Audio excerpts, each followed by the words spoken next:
Je vais commencer par jouer un petit peu de tambour le temps qu'on arrive dans l'espace, même si tout le monde a l'air à peu près là déjà.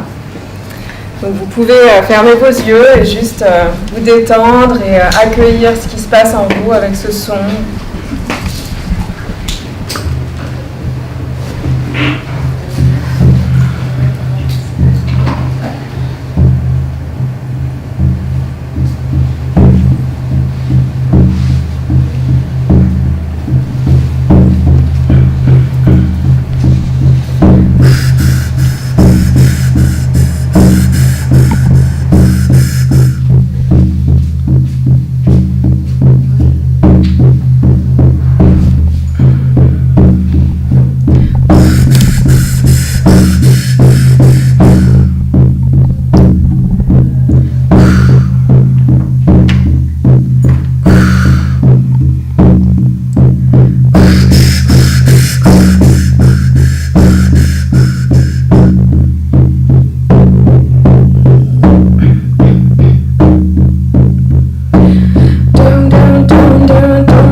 Merci à tous d'être venus. J'ai invité vos consciences supérieures à vraiment être en présence et nous indiquer aussi si elles peuvent contribuer de manière constructive à cet échange maintenant ensemble.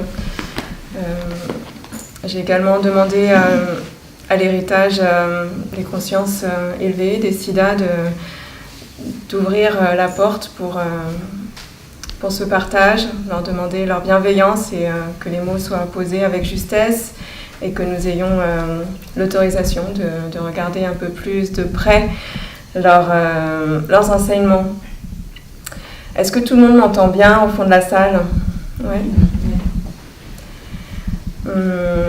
Donc, je m'appelle Solène Mukandi et Pour les personnes qui ont entendu parler de moi, souvent on me présente un peu comme une chamane de par mon parcours, où j'ai passé une dizaine d'années à voyager en Amazonie brésilienne et à recevoir les enseignements et à rechercher beaucoup autour des plantes, la médecine végétale ancestrale. Et aussi parce que j'ai l'habitude aussi de proposer des soins holistiques et de faire un travail de recherche pour accompagner des personnes avec des problèmes de santé physique au travers du chamanisme et de la médecine végétale. Cependant, pour moi, il y a vraiment un lien fort avec le yoga. Donc, je reviens à ce titre qui a été donné ici, yoga et chamanisme.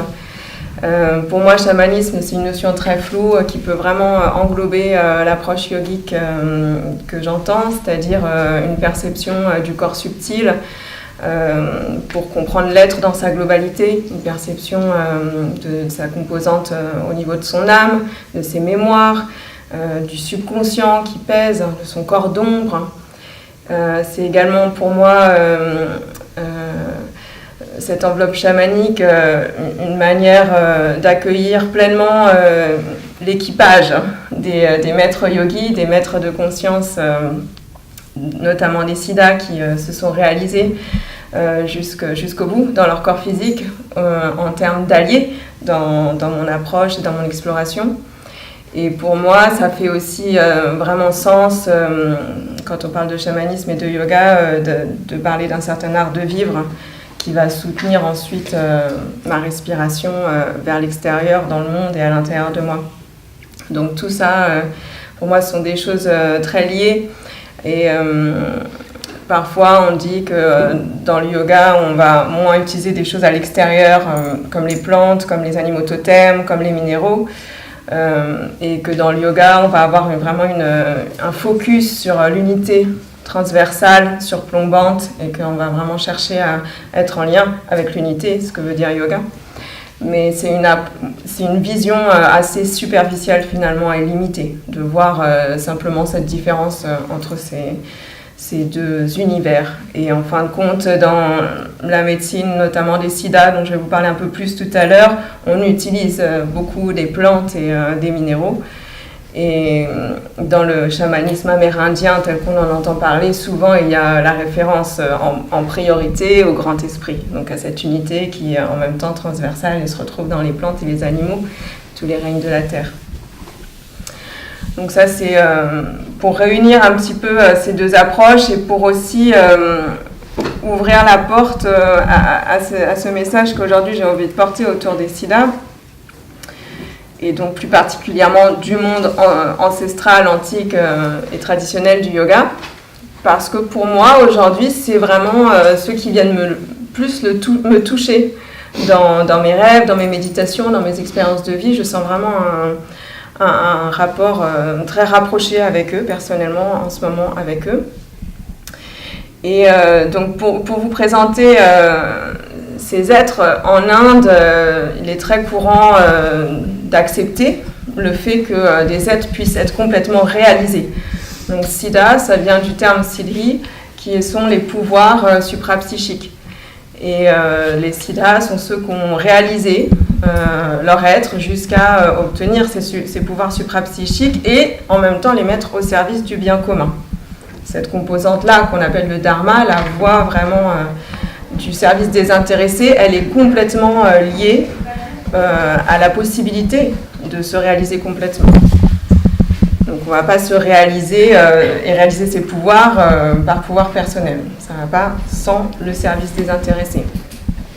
Et donc je vous disais qu'il y a notamment une des branches de médecine en Inde reconnue, la médecine des siddhas, parmi les 4 branches de médecine qui sont aussi la médecine allopathique et les 2 médecines indigènes ayurvédiques et ourdou. Donc la 4e, ça va être la médecine des siddhas.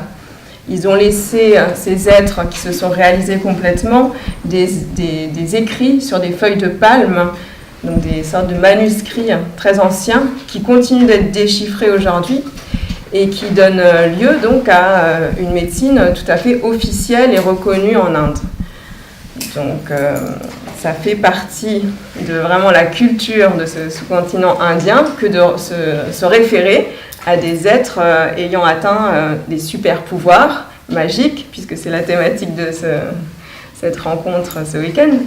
Et au travers de leur super pouvoir, de manière totalement naturelle, sont allés explorer les forces de la nature et ont systématisé une médecine très avancée avec des formules très complexes pour accompagner les personnes et pour eux-mêmes atteindre une plus grande espérance de vie. Je reviendrai sur ce point-là après. Et une autre trace de la présence de ces siddhas pour bien comprendre qui ils sont, les situer et pouvoir les accueillir dans notre cœur comme possibilité humaine, c'est notamment le fait qu'ils seraient liés dans leurs écrits et dans les écrits qu'on a sur eux, à chaque fois ils sont liés à des places, des lieux où ils atteignent leur état suprême de réalisation, Sorupa Samadhi. Et ces lieux, pour la plupart, sont situés en Inde du Sud. Or, l'Inde du Sud, d'après des recherches qui ont été faites sur ce continent, ça serait le seul lieu sur la Terre qui, depuis 400 millions d'années, n'aurait pas été submergé par des océans. Donc ça veut dire qu'on est sur un territoire qui a pu être le lieu d'une fomentation culturelle, d'une exploration et la culture d'un art de se développer très très antique, avec une stabilité très imposante au fil de ces au moins milliers d'années. Et on retrouve donc après, en lien avec cette région de l'Inde du Sud, également dans des écrits antiques, la trace d'une terre encore plus au sud qui, elle, aurait été submergée, mais qui serait en lien avec la civilisation tamoule d'Inde du Sud et qui aurait été le lieu d'un royaume, finalement, qui se serait déplacé ensuite en Inde du Sud. Donc cette terre qui aurait été plus au sud de la pointe du sous-continent indien, on l'appelle dans les textes Gondwanaland, et on peut aussi l'appeler la Lémurie dans les transcripteurs occidentaux qui en ont fait référence. Et elle était le lieu, un carrefour qui était adjacent à l'Australie et à l'Afrique et à l'Inde. Donc tout était réuni. C'était il y a au moins 30 000 ans avant. Et ça a duré donc jusqu'à la tectonique des plaques, il y a environ 10 000 ans, jusqu'à 3 000 ans avant Jésus-Christ. Et à partir de cette tectonique, donc, la civilisation se serait déplacée en Inde du Sud. Mais il y aurait une vraie connexion avec un continent encore plus lointain, une civilisation vraiment ancestrale. Et ce qui nous amène encore dans ce sens d'une civilisation très lointaine et très, très stable, avec un avancement unique et particulier, c'est la langue elle-même, la langue tamoule. Il y a des études qui montrent elle se retrouve sous forme de racines dans plein de mots, de plein de langues dans le monde entier. Alors ça, on peut penser que ça va justement prouver le fait qu'il y aurait des déplacements, des partages d'enseignements de maîtres très avancés de cette civilisation dans d'autres coins du monde, notamment en Amérique du Sud. Et on trouve au Mexique le gouvernement mexicain qui, dans une publication officielle, exprime le fait que, je vais vous lire la phrase exacte, les premiers qui sont arrivés sur le continent, ensuite appelé Amérique, étaient des groupes d'hommes dirigés par de puissants courants initiés de l'Inde vers l'Est. On trouve texto cette phrase dans une des publications officielles donc, au Mexique. Donc il y a plusieurs, vous voyez, manières qui confortent cette idée qu'une civilisation ancienne et avancée émerge de cette région du monde et est en lien avec ces êtres et les écrits qui ont été laissés par ces êtres, les siddhas. À la fois au niveau donc archéologique, géologique, littéraire, linguistique et généalogique. Donc on dénombre habituellement 18 siddhas. Dedans, il y a Patanjali. Vous avez certainement entendu parler avec ses Yoga Sutras. On en entend plus parler en Occident que les autres. Et ces listes, elles peuvent varier néanmoins. C'est un peu un nombre symbolique. Les êtres comme Swami Ramalinga, vous avez peut-être aussi entendu parler en Inde du Sud, qui a créé un ashram très connu, Sri Aurobindo et la mère à Auroville, sont aussi des êtres qui auraient pratiqué une voie vraiment de la nature de celle des Siddhas, c'est-à-dire impliquant une transformation intégrale et complète de la personne. Donc justement, qu'est-ce que c'est que cette transformation ? Déjà, on parlait des siddhis. L'idée derrière cette transformation, c'est qu'en fait, on cherche à réaliser le divin ou la vérité, Dieu ou la vérité, à tous les niveaux. On doit la manifester dans tous les plans de l'existence, si on parle vraiment d'une réalisation du divin. Donc c'est évident que si c'est juste là-haut, c'est pas complet cette vérité, simplement. Alors, quand ça descend progressivement, après une fusion, une unité, une méditation où on se sent vraiment en unité avec tout ce qui est au niveau spirituel, progressivement, ça va descendre dans toutes les enveloppes. Ça ne va pas se faire du jour au lendemain. Sri Aurobindo et Meher, justement, en Inde, ont beaucoup parlé et écrit sur ce processus de transformation, de transmutation qui peut s'inscrire vraiment sur plusieurs décennies. Mais ça part donc de cette réunion avec une unité au niveau spirituel et progressivement, cette unité s'infiltre et transpire dans toutes les enveloppes, les koshas qui sont interdépendants de l'être, du monde spirituel au physique en passant par le mental et le vital ou l'émotionnel. Et progressivement donc, on peut réaliser les siddhis, les 8 grands pouvoirs qui sont énumérés par Tirumoolar, l'un des plus anciens siddhas dans le Tirumandiram, un grand ouvrage poétique et mystique d'un des siddhas. Ce serait donc de pouvoir devenir aussi petit qu'un atome. Notez bien le mot atome qui est la traduction d'un concept qu'on trouve donc dès les temps reculés en Inde et pas juste aujourd'hui. On pourrait aussi devenir aussi lourd qu'on veut. Là on retrouve aussi le mythe un des mythes où ce singe Hanuman devient très très très très lourd, très très grand, très très petit pour aller sauver une princesse qui s'appelle Sita dans les histoires indiennes. On peut devenir aussi léger qu'une plume, on peut devenir aussi lourd qu'on le veut et on peut savoir tout dans un futur lointain, dans un passé lointain, dans le présent. On a une faculté de voir. On peut également voyager très loin, jusqu'aux étoiles, partout dans l'espace. Donc là, on est vraiment, on parle de magic consciousness, qui veut plus magique que ça ? Et c'est très intéressant aussi quand on est dans le chamanisme à essayer de combattre, puisqu'on est souvent dans des combats dans le chamanisme, les forces de l'ombre, d'avoir tous ces pouvoirs dans notre petit sac talisman. On peut avoir le pouvoir suprême sur tous les objets animés et inanimés de l'univers.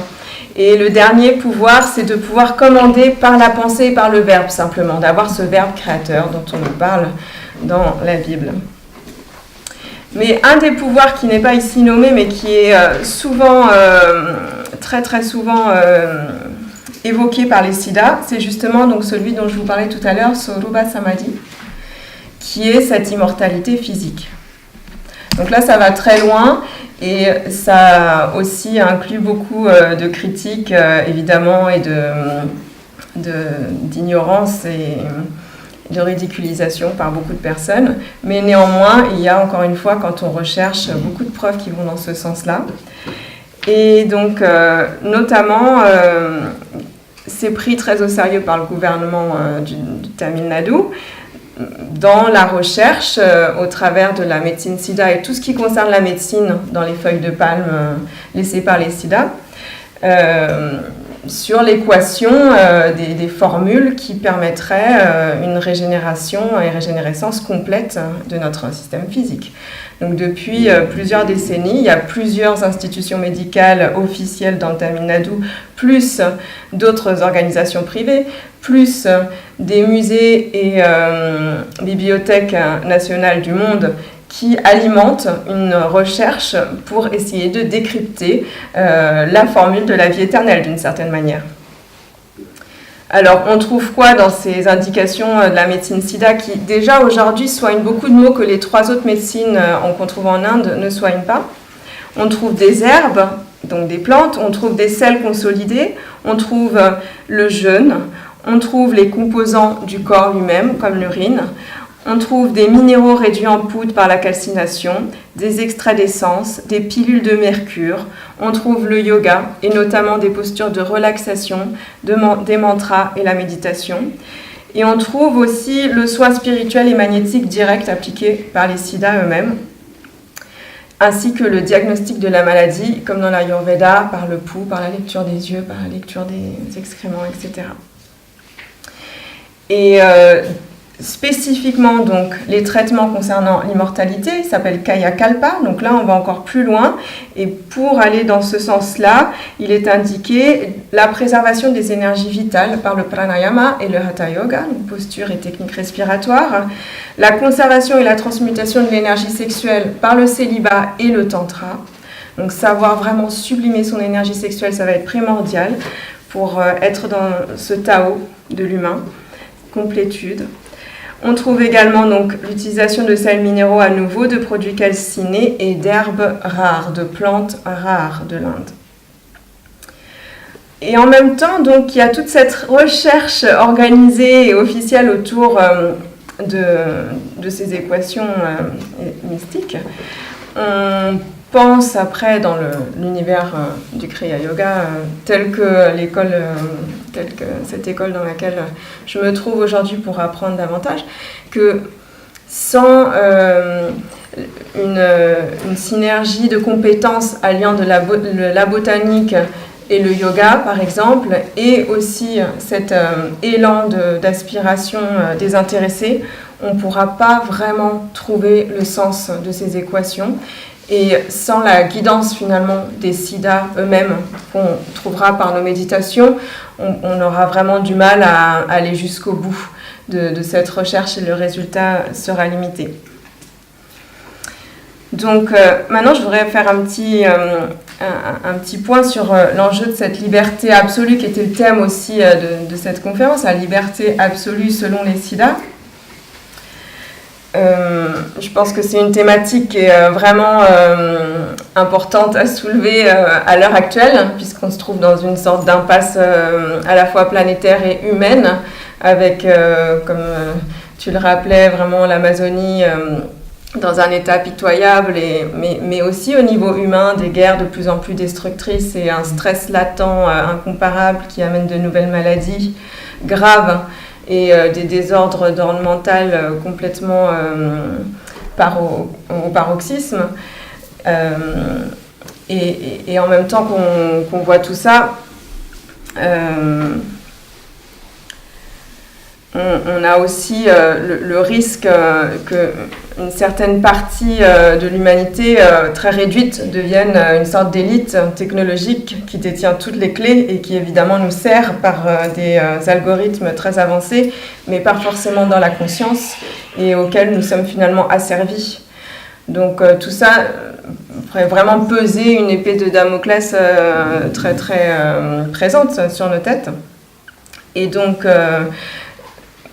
les siddhas, l'image que ça m'envoie, c'est que la liberté, elle est possible, mais en même temps, est-ce qu'on en comprend l'immensité de la tâche ? Donc il y a vraiment ces deux aspects. Le germe de la libération, elle est en nous tous, il faut vraiment y croire parce qu'on nous a montré que c'était possible. Et en même temps, c'est un travail vraiment pas anodin à accomplir sur nous-mêmes. Et l'une des choses qui fait que c'est un travail pas anodin, que nous ont aussi vraiment pointé Sri Aurobindo et Mère, c'est qu'il y a une sorte de course contre la montre qui se joue. Et c'est là où on trouve aussi le sens de pourquoi cette médecine SIDA, pourquoi cette médecine sur la longévité. C'est que cette course contre la montre, c'est pas juste au niveau de la Terre, comme on sait maintenant avec au niveau climatique, que là vraiment on dépasse les deadlines, mais c'est en nous aussi. On a tous un nombre de respirations limité et on va tous vers la mort. Donc chaque jour, Mère, à la fin de ces dernières années, c'était à chaque instant un combat perpétuel entre ce qu'elle disait être les forces de décomposition de son corps et les forces de la vie divine en elle. Et ça, c'est quelque chose qui nous met dans un état intérieur de devenir guerrier. Donc le Kriya Yoga des Siddhas, Babaji a dit qu'ils étaient enseignés à Arjuna, le guerrier Arjuna, par Krishna sur le champ de bataille légendaire de la Gita.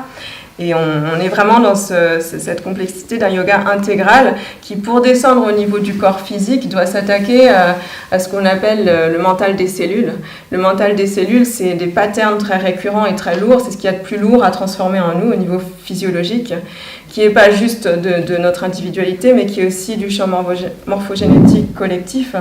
Et se transformer nous-mêmes au niveau de notre fonctionnement cellulaire, c'est comme si on essayait de transformer la race humaine, et c'est une horde d'organes physiologiques qu'on essaye de transformer en se transformant nous-mêmes, parce qu'il y a un attachement et une empreinte au niveau du champ énergétique collectif qui fait vraiment encore plus de densité et peser ce niveau-là de nous-mêmes. Donc c'est ce qu'appelait Sri Aurobindo ce mental des cellules, qui est un corps d'ombre extrêmement puissant à transformer, et qui explique aussi la vision de Sri Aurobindo et Mère du fait qu'on devrait maintenant se transformer collectivement. C'est à la fois impossible, nouveau, de pouvoir se transformer collectivement aujourd'hui, mais c'est aussi un peu la condition sine qua non. Sans cette transformation collective, c'est très dur de réaliser cela seul maintenant. Donc je voulais terminer avec une image positive dans tout ça, c'est que sur cette voie poussée à laquelle on est invité, si on va au bout de nos aspirations, il y a des êtres d'une grande lumière qui nous accompagnent et qui sont très réceptifs à notre dévotion et au cœur pur en fait de nos aspirations. C'est quelque chose qu'on trouve beaucoup dans le Kriya Yoga. La dévotion va aider à stimuler le corps spirituel, à harmoniser et faire mûrir le corps spirituel. Donc la 5e enveloppe est la plus subtile et la clé directe pour notre réalisation. Et donc il y a cette histoire d'un Babaji Nagaraj que je voulais vous présenter aussi, puisque c'est l'un des siddhas qui est très important dans les techniques de Kriya Yoga. On parle beaucoup de lui. Il a laissé un système avec notamment 144 kriyas très, très précis qui travaillent sur tout le système énergétique, avec des kriyas aussi nous amenant au bout de quelques années en état de samadhi, pas ce Sorupa Samadhi dont je vous parlais qui transforme le corps dans sa lumière dorée jusqu'à le faire disparaître dans l'espace, mais un samadhi néanmoins qui nous met en état d'unification au niveau mental et intuitif avec le tout. Et donc il a vraiment balisé et il est à l'œuvre encore aujourd'hui. Et donc Babaji Nagaraj, c'est son nom officiel. Nagaraj, d'enfant, quand il est né, ses parents lui ont donné ce nom. Il est né environ 800 ans après Gautama Bouddha, le Bouddha historique. Et Bouddha avait dit que 800 années plus tard, il y aurait un renouveau de ses enseignements par une personne qui porterait un nom associé à Naga. Et à cette époque de la naissance de Nagaraj, Babaji, il y a eu aussi un être appelé Nagarjuna qui est né et qui a été un grand réformateur du bouddhisme.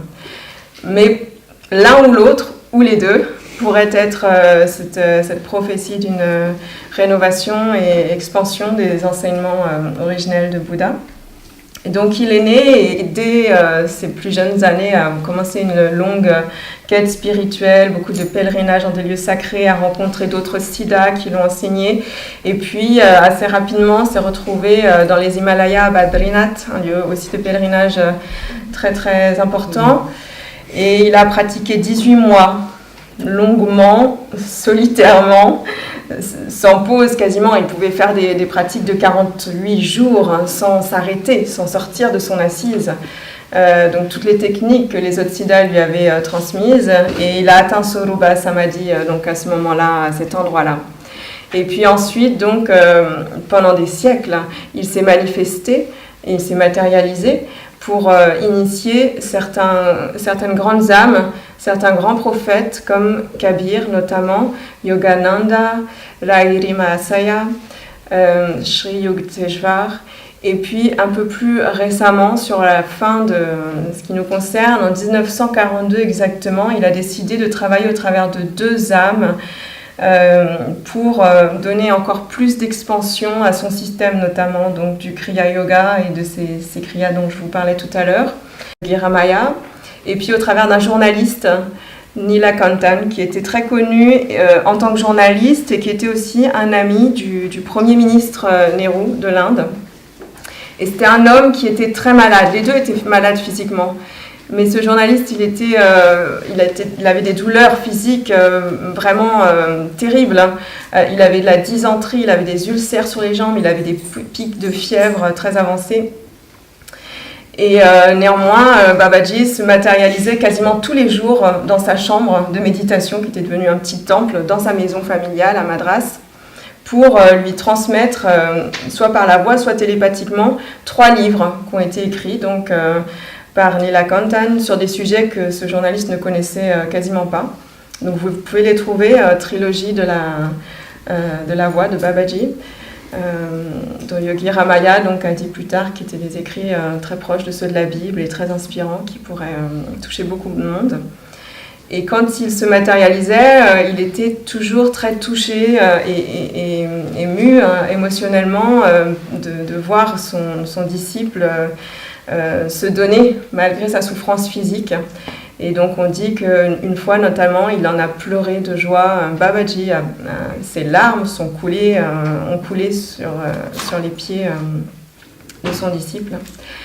Et je vous invite à peut-être méditer sur cette image un peu plus tard, ou le sens de cette histoire, mais ressentir intérieurement ce que ça peut vouloir dire que d'être dans cette situation, à la fois dans le disciple et l'être très avancé, recevoir les larmes de cette conscience supérieure sur soi, telle une miséricorde de grâce et d'amour et de compassion, et en même temps ce gourou qui peut aller jusqu'à ressentir si profondément et être touché si particulièrement par la souffrance, la dualité de celui qu'il essaye d'accompagner. Donc moi personnellement, quand je suis sur mon chemin depuis 15 ans, entre plusieurs voies, souvent je retombe nue intérieurement au pied du Kriya Yoga. J'ai parfois ressenti ces larmes intérieures venant d'ailleurs en moi, et ça me donne un sens vraiment de vérité dans ce que m'apporte cette voie, de nettoyage profond et de reliance lointaine. Donc voilà à peu près le partage que je voulais vous faire sur... il est déjà 40. Est-ce qu'il y a des questions ou des évocations que vous voudriez faire ?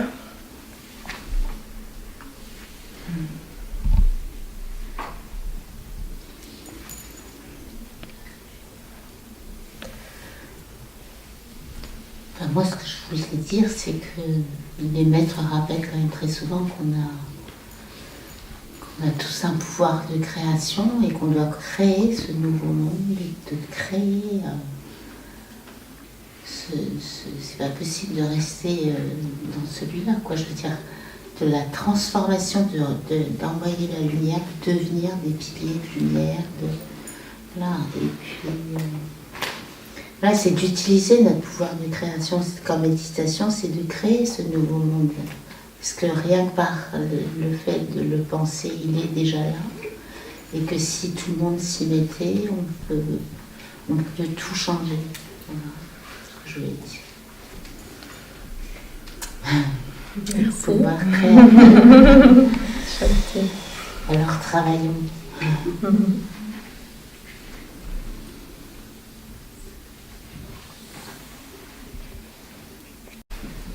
Ces mots, ces images. Donc, prenez quelques respirations profondes par le nez. Relâchez votre ventre quand vous inspirez.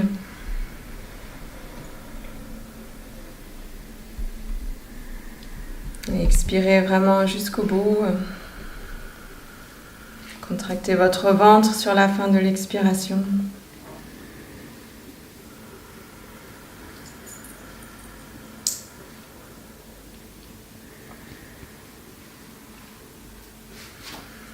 Patanjali, il y a l'Ashtanga Yoga qu'on connaît bien, et le Kriya Yoga, il l'a décrit comme l'étude de soi, la dévotion et la pratique, tapas.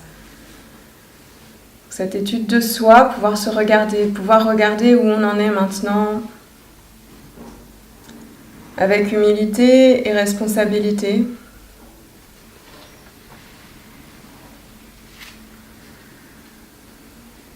Comme je vous disais, sentir cette grandeur des siddhas et en même temps notre petitesse, c'est à la fois de l'espoir et un moteur pour notre pratique. Observez dans votre corps si vous avez des tensions particulières.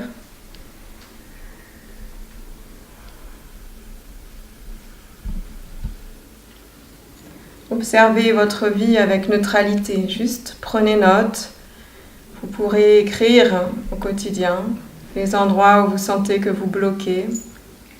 Avec patience et persévérance, vous transformez de cette manière, prenant note et œuvrant pour libérer les karmas. Laissez venir à vous, dans cet espace méditatif, un point sur lequel vous bloquez, un point que vous pouvez noter maintenant comme un lieu de travail sur vous, de dissolution et d'amélioration, de perfectionnement.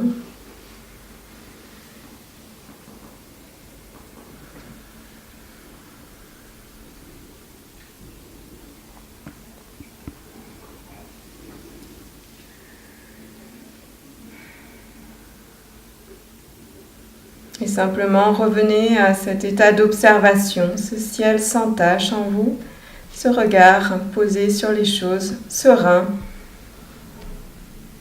confiant.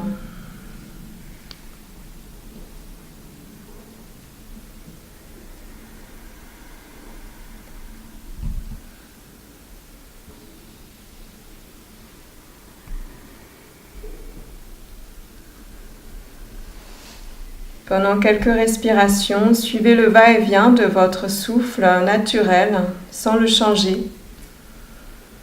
Et répétez le mantra Ham à l'inspire, Sa à l'expire. Je suis cela intérieurement. Ham à l'inspire, Sa à l'expire.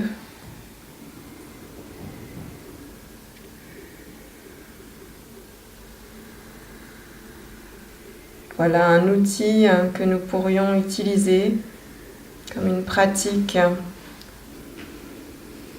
Deuxième pilier de notre Kriya Yoga.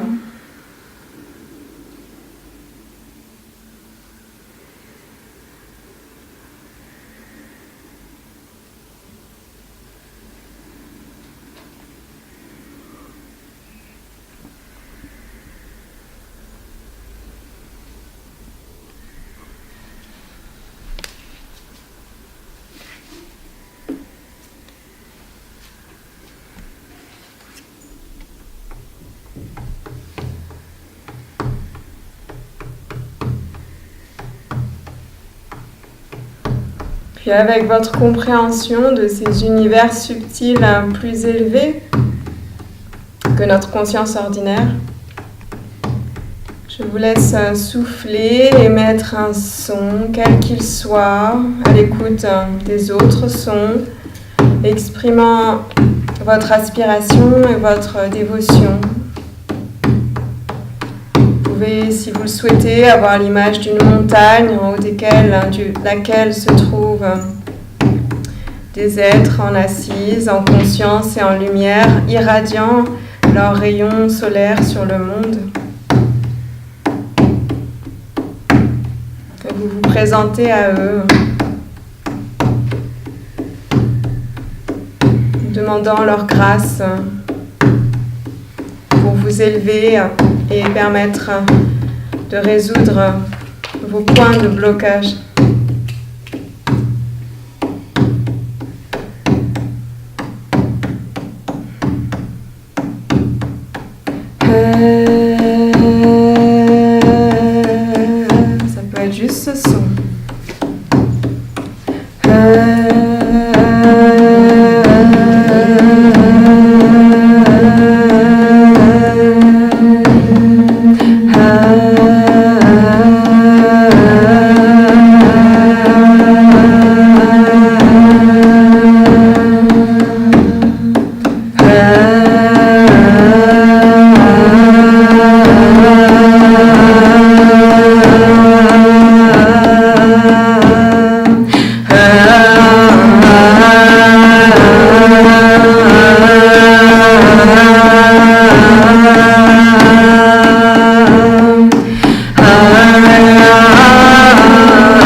descente de lumière, les hauteurs de ces montagnes de conscience, de sagesse, se relier à vous comme la sève d'un arbre à l'envers, enraciné au ciel, remontant son tronc, descendant votre corps, restructurant l'essence de votre être d'une manière parfaite, incompréhensible, par un nectar.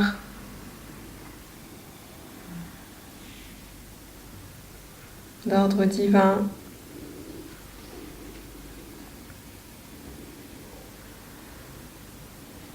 Prenez vos mains jointes devant votre cœur pour vibrer 3 sons Om, d'ancrage, syntonisation multidimensionnelle. On inspire.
Merci beaucoup pour votre écoute. Et pour finir, donc, une grande partie des informations techniques, elles sont issues d'un livre que vous pouvez regarder de Marshall Govindan sur Babaji et les 18 siddhas, la tradition du Kriya Yoga des 18 siddhas. Vous avez ce livre et d'autres, ainsi que beaucoup d'informations sur ce Kriya Yoga sur un site qui s'appelle babajikriyayoga.net, en français, en anglais. Et puis, si vous voulez connaître un peu plus l'expérience dont j'ai peu parlé, qui est la mienne en Amazonie, qui a fait partie pour moi d'une activation importante pour me mettre davantage en recherche, j'ai écrit un livre également qui s'appelle justement « Rêver une nouvelle terre », rêvons-la, mais concrétisons-la. Rêver une nouvelle terre aux éditions du Souffle d'Or.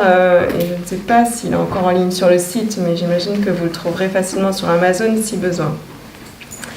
Et puis là, je vais laisser mes cartes. Et si vous voulez entrer en contact avec moi sur le sujet de Kriya Yoga ou chamanisme ou soins, vous pouvez prendre mon mail. Et également, là, je pars un moment à l'étranger et c'est possible que j'organise une retraite à Auroville en décembre, début décembre. Donc, si vous voulez aussi rester informé pour cela, mettez-moi un petit mot.